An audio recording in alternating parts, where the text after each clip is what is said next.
In this video, we are going to be covering how you can really sculpt anything. We're going to be going through two different models. We're going to be doing a torso, and then we're also going to be doing a head. The reason why we're doing those two ones is because they're very different. Once you understand how to do both of them, then you really can get into an area where you can start approaching everything. Like, this is not one where you watch this video and suddenly you now just get it. This might take some time to get used to. In short, the workflow we are describing here is that first you start off doing the skeleton. Then you put on the muscles. Once you have the muscles down, it's time to put on the fat. And once you have the fat down, you put on the skin. So in short, that is skeleton, muscle, fat, and skin. Like those four words, they just unlocked something in me once I started learning how it was all together. When I was sculpting earlier before this, I was really trying to just look at the reference and trying to replicate what was kind of there. But once I started sculpting from the inside out, meaning you start with what's on the inside and you just add layers on top of each other, it just kind of clicked for me. This way you can really control everything you're doing. If you want to sculpt someone who is taller, well, you just make the little bones longer. If you want to make somebody who's skinnier, you just reduce the fat layer. If you want to sculpt somebody who's old, you just make the skin more elastic and the skeleton a bit more crooked. So you can do so many things once you understand this approach. So we are starting off now with a sphere. And now I do have reference on my second monitor, but you don't really need a reference for this simple exercise. This is just to keep me in check. So we have a simple sphere, and when we're starting off with something like this, I prefer to scale it up just a little bit. Actually, we should be in a front view, just so we're in a right view. You can just drag on the little guy, and then we can just scale it up like so. And then I'm going to get in the rib cage. So we're just going to be starting by carving in the rib cage. The reason why this workflow is a bit tricky is because your model has to look really ugly for some time.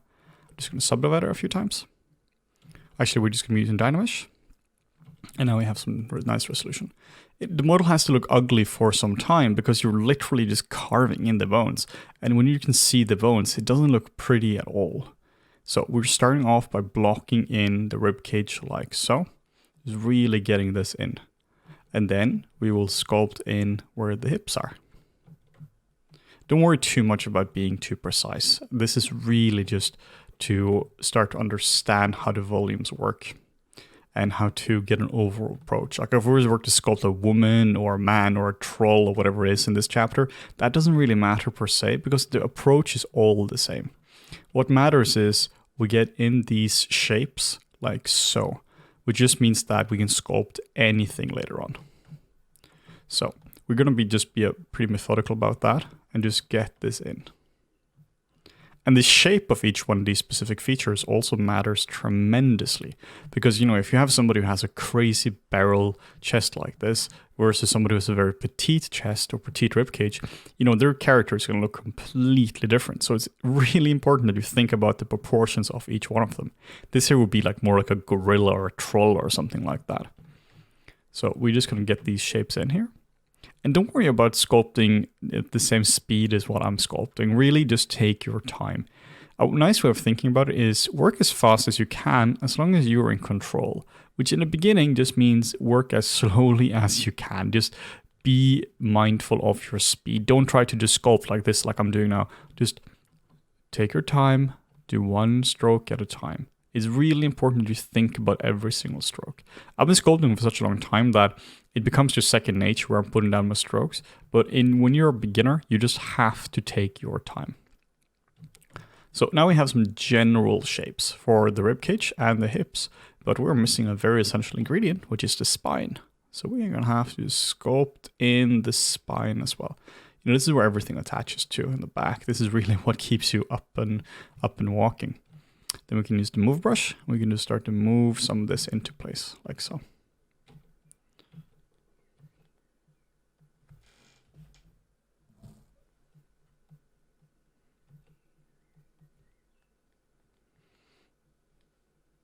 The move brush is really useful, particularly early on. I don't really use it later on, but it's fantastic at this stage. Then we're going to begin in the sternum. This is the bone which goes between the rib cage where the rib's attached to. And the thing is, you don't actually have to define each rib. That's completely pointless because that's just taking away time. You can start sculpting the other things on top of it. You're not really going to see the ribs anyway. You might see some here on the bottom, but we can deal with that later. For now, we really just want to get into simple shapes. The problem with if you try to sculpting in the ribs early on or really sculpting them in and all the details is that they really aren't relevant and you're just going to get confused. So don't confuse yourself in the beginning. Like there's a huge difference between doing an appealing figure and doing a fully realistic écorché sculpt. An écorché sculpt is just a model where you can see all the bones, all the muscles and all the bones and all that without actually looking like a natural figure. So we're just going to be blocking in something simple for now. Okay. And then on top of this is where we would have the clavicles. So they will look something like this. And this is where we have to use some Dynamesh magic and just start to get them in. So we just have to do some Dynamesh and just sculpt them in. Then we have the neck going around here, which of course is an extension of the spine.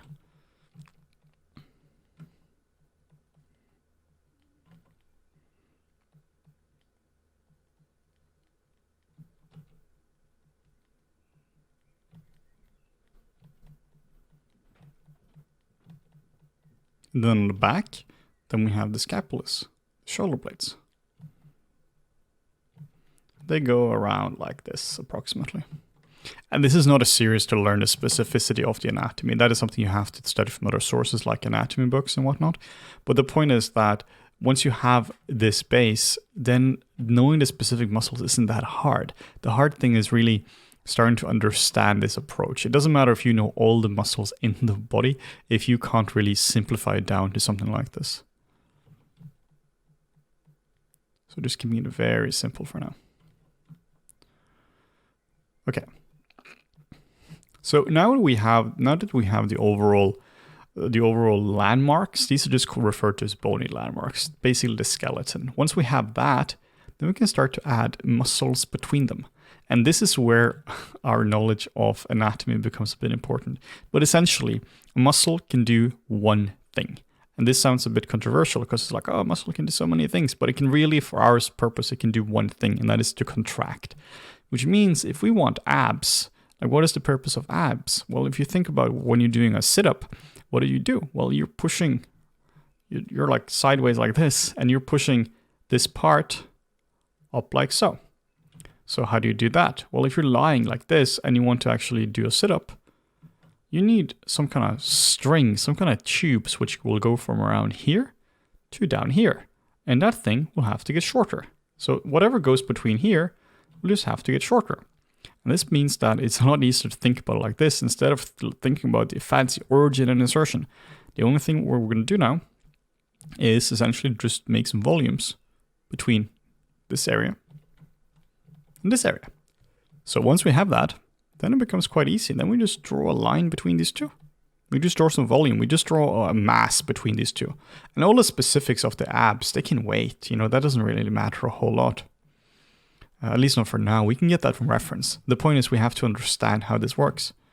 So now you can see we're kind of getting in the abs. And if I just keep drawing in, kind of just keep working across the shape, you can kind of see that we're getting some abs in just naturally. And then we can think about, okay, so we have to twist the body. We have to be able to twist from one side to another. Well, how do you do that? Well, you have to draw a diagonal line from here down here. So this we can also do. We can draw a line which goes from here. We can just draw it down like so. This is called the external obliques, and they just go on top of, they just go here and they just are interwoven with the abs.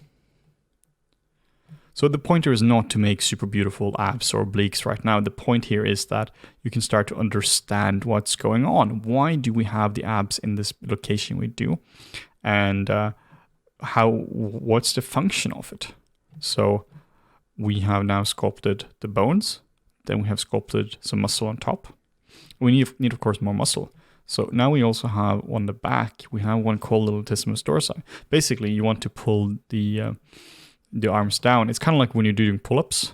You know, obviously we don't have arms here, but so imagine it goes imagine we have an arm going here.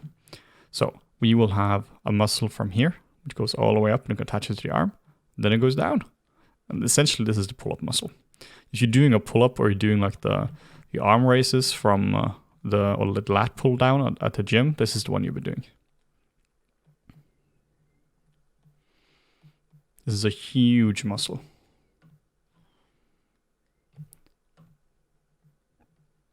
Then we also have some muscles which need to really keep the spine upright. So we have the hips here, and we have the spine, the entire torso, and it's a pretty big piece of it's a lot of muscle and a lot of weight. So we need something to stabilize it. So now we can kind of think about this as like reinforcement. Like if you were to work with concrete or something, you have to reinforce the concrete. So what we can do, we can literally just put some reinforcement here, and that's called the spinal erectors. These will just be put here and just put straight up. They will just be woven into the latissimus dorsi, or the dorsi. So now you can kind of see that we have some muscles, and then the muscles are working together. Cool. So now we're getting somewhere. You can still see though that, you know, underneath the muscle, you can still see the hints of where the bones are. And now we also want to be able to raise and lower the arms as well. Like you want to be able to shrug. So we have the nice shrug muscles. This is called the trapezius. And it just goes from up here, it goes down here, and it goes down here. So it's a shape which goes like this. It's called the trapezius because it looks like a trapezius, or trapezoid.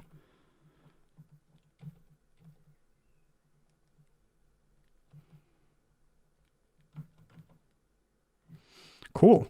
Okay, and now we still have the chest completely exposed, so we have to add some muscles here as well. So what is the purpose of the chest muscles? Well, you're moving your arms forward. Imagine you're doing a bench press. That's the chest muscles doing it. You're doing a push-up. You're essentially pushing yourself up from the ground.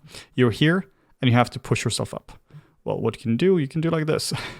We can go down here, and now if you were to push your arms up like this, we're doing little quarantine push-ups, like so. So what we need to do is we need to have some muscles which go from around here, and around here. They will attach into this non-existent arm which is over here. So we'll just block in the muscles. And we'll just get the muscles in. This has 3 heads as well. So we have the first head which goes here. Then we have the second head which goes here. And then we have the third head which goes around here.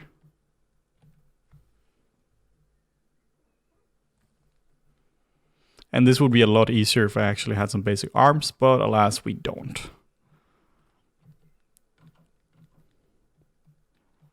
The point of this exercise is not to do something which looks super pretty. The point of this exercise is to do something where we understand the methodology. We're just going to pushing these out a little bit just so they can go into where the arm would be.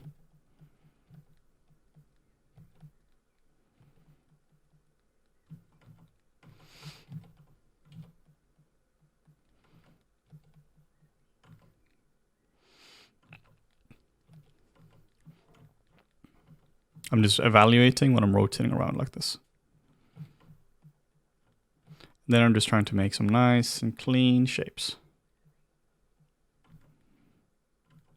And then we have a shape which goes like this, and this is where the sternum is, and we can still see the bone of the sternum. The pecs would not affect this at all.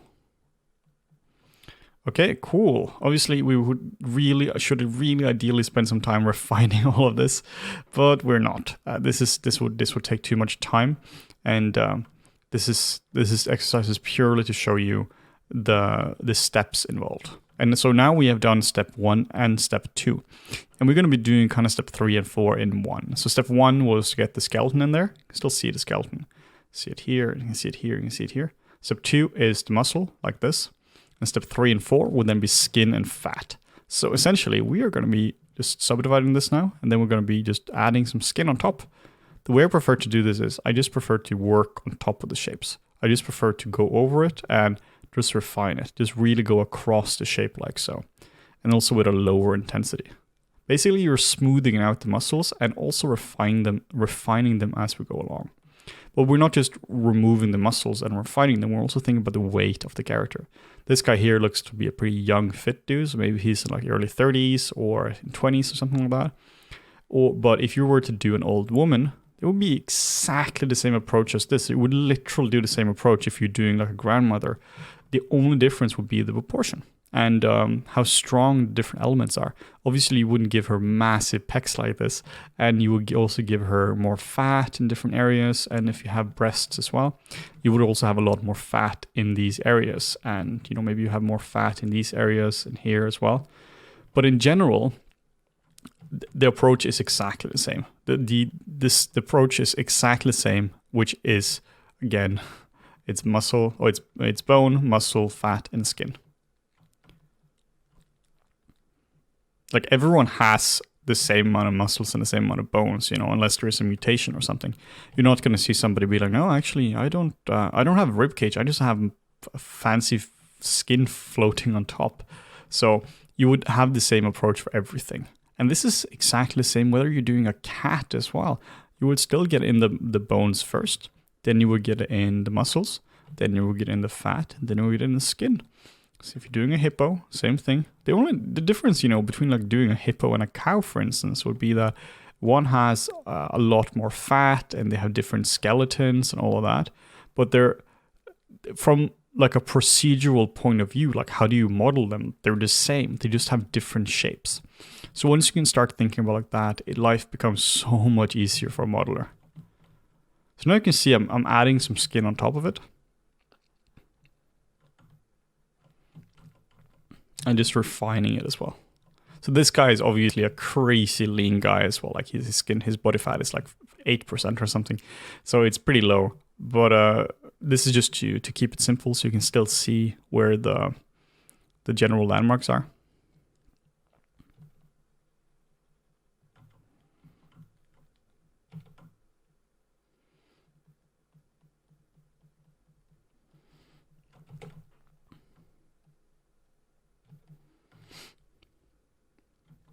So this approach works for everything. And how you get better at your art is really by getting better at each specific thing. You would know more about first the low bone landmarks, like the hips and the rib cage and all that. The more little plane changes you know, the better it is. Then you would know more about the muscles. Then you would know more about the general skin and then the fat as well. Like if you get better at all of these, you're going to get a lot better all the time. So yeah, this is the general approach for sculpting something like this. Now let's look into how we can do something similar with a head. So we are now starting off with a sphere, simple sphere, turned into Polymesh 3D. Enable symmetry, and we're going to do the same approach as before. Now we are going to start off by blocking in the skeleton. And we are blocking in just 2 quick holes. Like wherever you start doesn't really matter that much. I just prefer to start with the eyes because then I just get some character right away. Then we're going to be blocking in some of the bony landmarks like the cheekbones. Like so. Getting into some of the more of the skull shapes.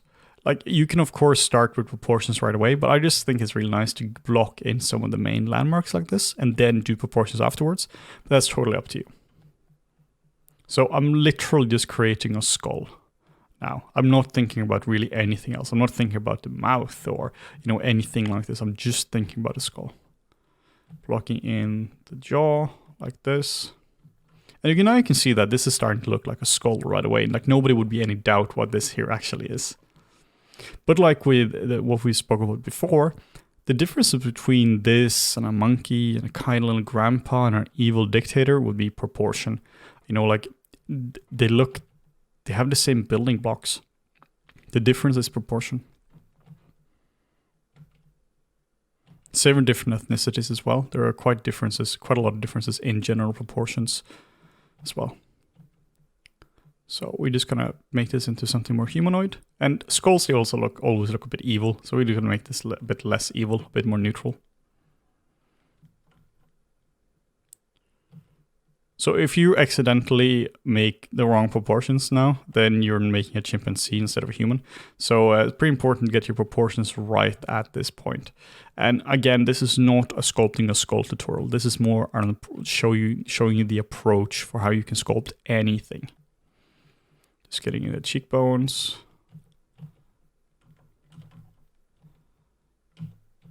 Then I'll just Dynamesh as well, real quick.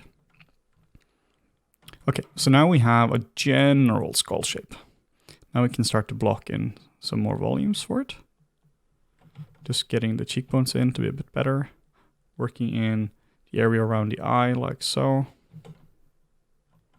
I actually have a skull on my desk right now, like one of the ones which are cast in one of the, I think it's in resin or something. It's really useful to have for reference.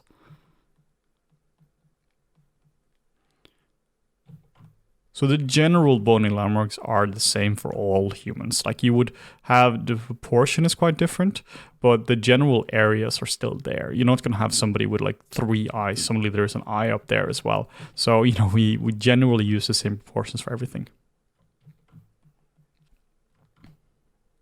And I just want to make something very simple. I'm not making a fully realistic skull because there's just no purpose to that whatsoever, particularly not when we're this early on in the tutorial. What I will do, I will block in the teeth. And the reason that is important is because that determines where the lips are. So we will do something like this, and then we can just block in some teeth. Just real quick. I'm not concerned at all if this here is the correct amount of teeth at all. The important thing is that they're blocked in. Getting the jaw to be a little bit lower like this.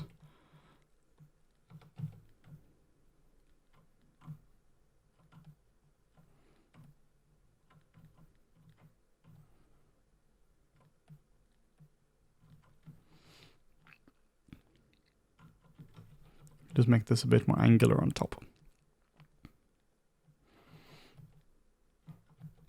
And we can make this also have a bit more of a specific shape here as well. Can we go a bit more out?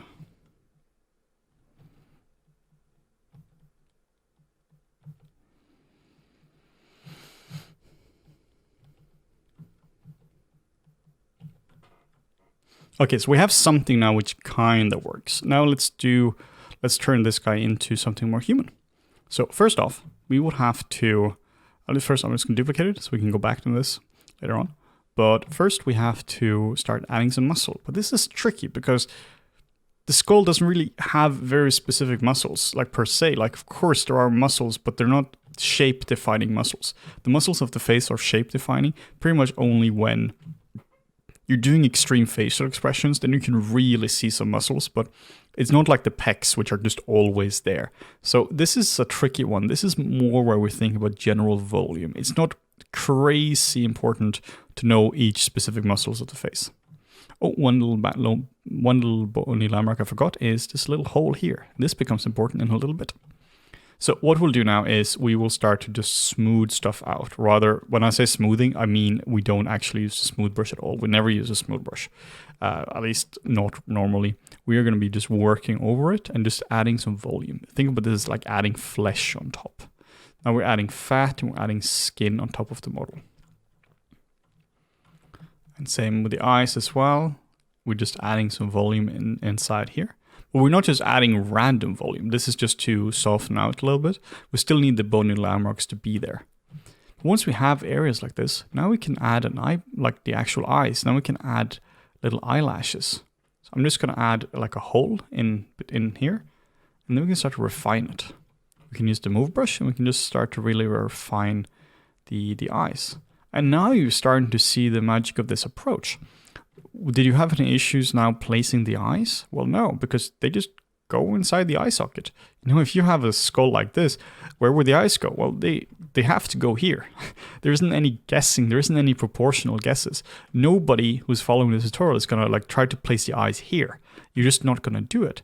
So this is where it's kind of starting to click for some people, at least, hopefully, where you're now seeing that the placement of the features are so dependent on where the skeleton is. So now we can start to just place the eyes. like so. Now it starts to look way more human right away. If we just look at this to this, suddenly it's way more human.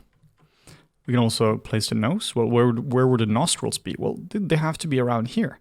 So let's just add some more clay. This is how I'm thinking about it. I'm just thinking about just adding clay. I can just drag out, or actually let's just add some more volume so that the original bone and landmark still stands. Okay, and then we can just start to drag it out.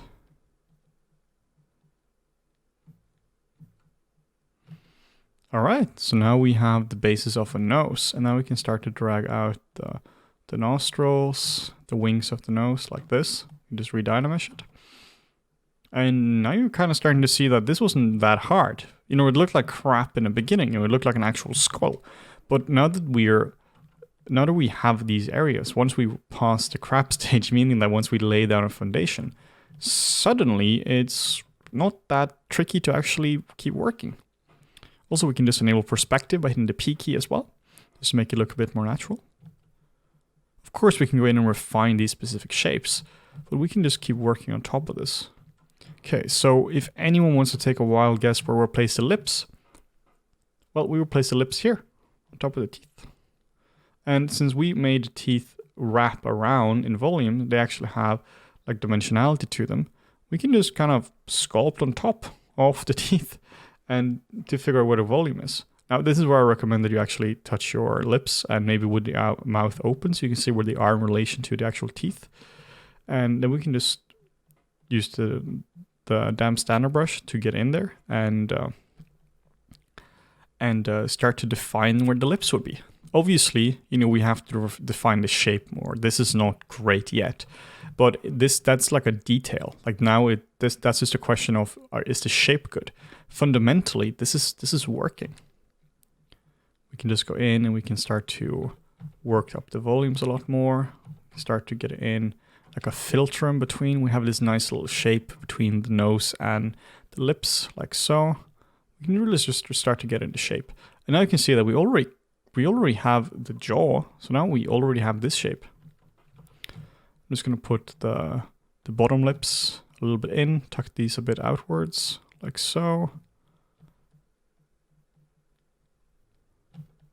Now, if you're interested in the specifics of the mouth and the eyes and all that, we also have a series called Sculpting the Facial Features, which covers exactly that. That's just a series where we cover exactly how to sculpt all of that. Okay, so now we can just start to block in these areas.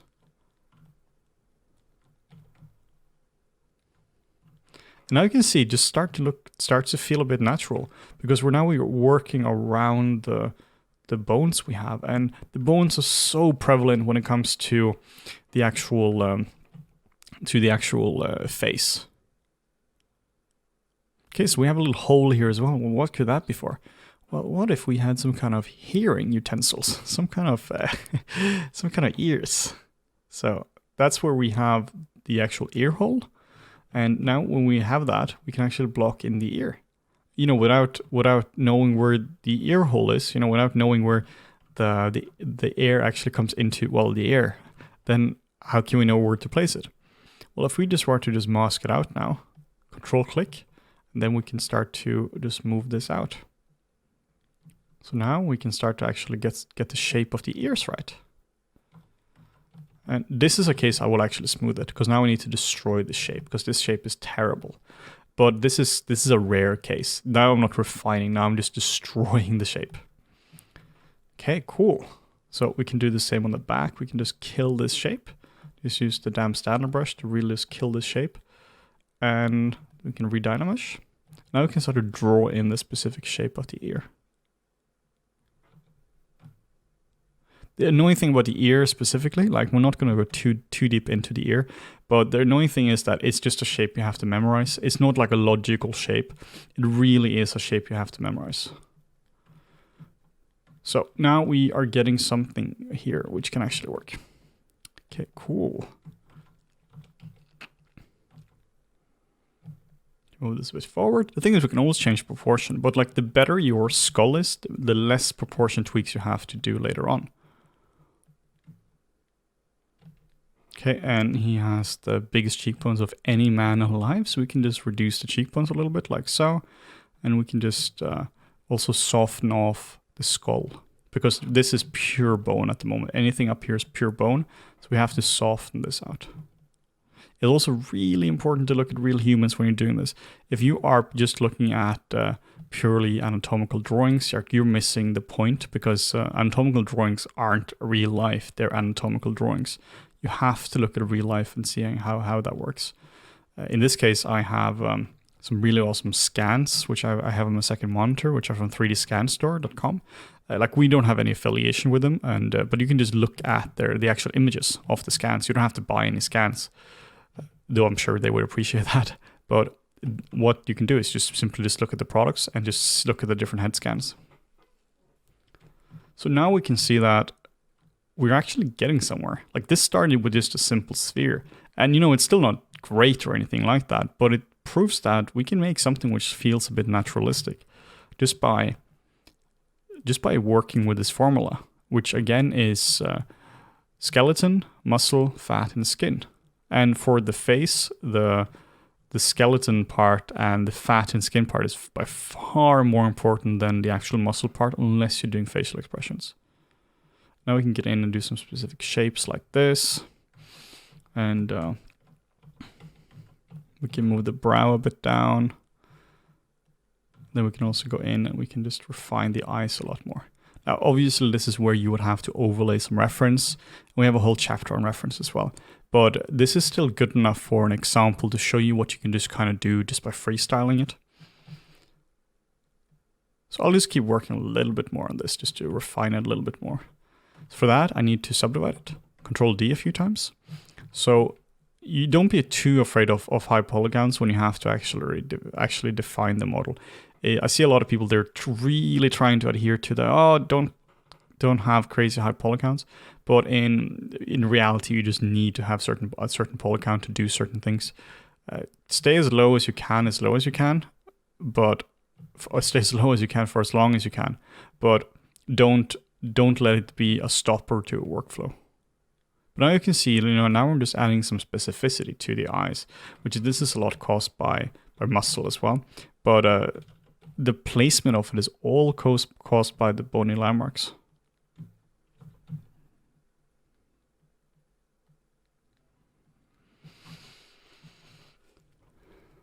Then we can use the clay buildup brush to really just get some fat pads in here.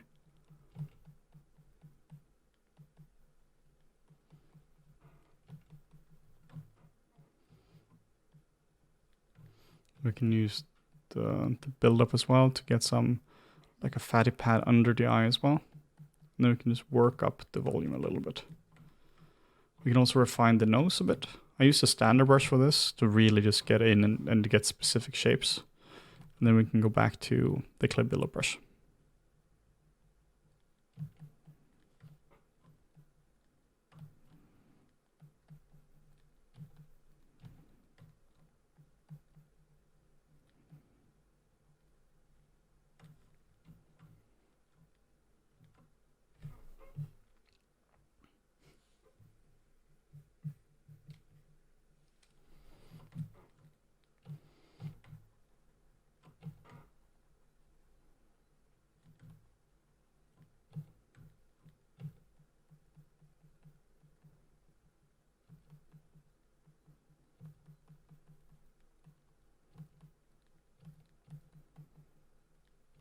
And now I'm just looking a bit more at my reference while I'm sculpting just to get some more specificity in here.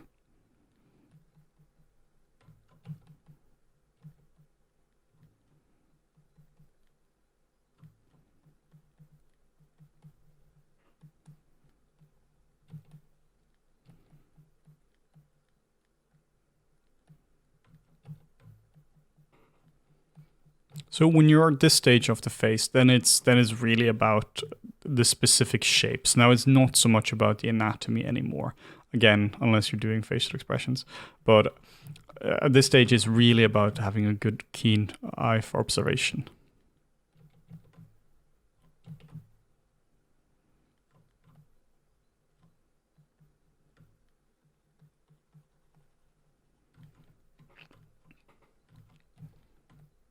And what's really important when you're doing a face is you have to think about the skin.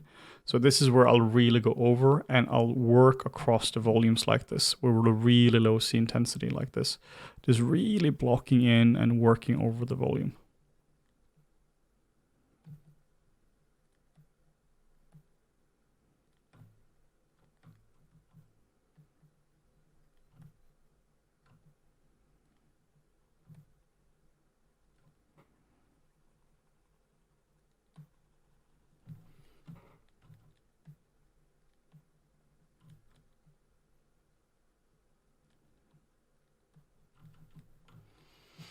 Okay, so I won't really take it much further than this, but the point is really that once you understand this approach, you can sculpt anything, whether it's this guy, which is obviously completely different from this. Once you're dealing with anything organic like this, a mammal, a fish, whatever it might be, you can sculpt it if you think about first, get in the skeleton, then get in like the muscles, then get in like the fat and also the skin. Once you understand that, everything becomes a million times easier.